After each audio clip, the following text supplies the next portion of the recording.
What can I do for my kid's ear infection? The pain edition.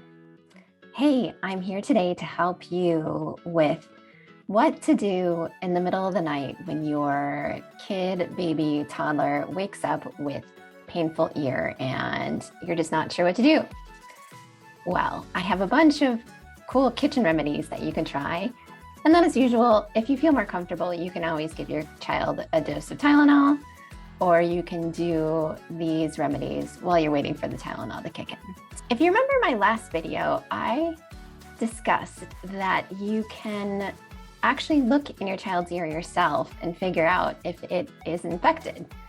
So go back to that video if you haven't watched it yet and take a look at my recommendations. Hopefully you were able to get those tools to figure it out.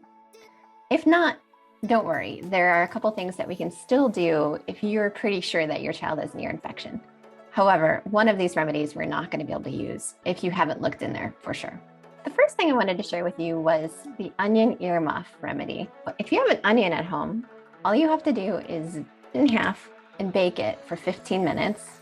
I'll put the recipe down below. And then when they come out, they're going to be nice and warm, and you actually just hold it like out here by your kid's ear, and then slowly as it cools down, you eventually put it on your child's ear. And the onion itself is very soothing. It'll be nice and warm. And then the essential oils coming off of the onion actually do help with the infection. So that's a great and easy kitchen remedy that you can do yourself. Of course, you have to wait for the onion to cook, so that's kind of a bummer. But it is one that you can do without knowing whether or not your kid for sure has an ear infection. The second thing you can do is put in garlic oil or garlic mullein eardrops. Well, this is something that you can buy at any natural food store. They have these eardrops for sale. But if you need to make them in a pinch, they're actually not that hard to make. So it is olive oil and mashed garlic. And again, you have to heat it up for 15 minutes and then strain it pretty good because you don't want the big chunks of garlic in there. And then you put the oil straight in their ear. The caveat to this one though is you have to have looked in there to make sure that their tympanic membrane, their eardrum, hasn't ruptured, because we don't want the oil going past their eardrum. But if you know that it's still intact, like if it's bulging, then you can definitely use the eardrops, and it can be super soothing and make the pain go away like almost immediately.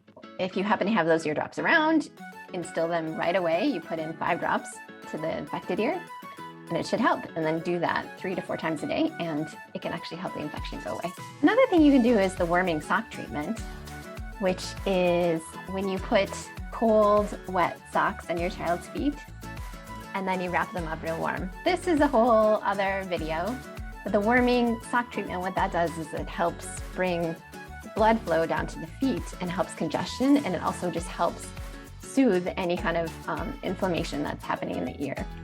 So it sounds a little crazy, but it works amazingly well. And then, you know me, I like to put out a homeopathic remedy or two in case you have them. The ones that I recommend having on hand for ear infections are either Pulsatilla or Chamomilla. Those are kind of the 2 big ones, but usually one of those remedies work pretty well for ear infections and for ear pain. I hope you enjoyed this video, and I would be honored if you give me a like and a subscribe.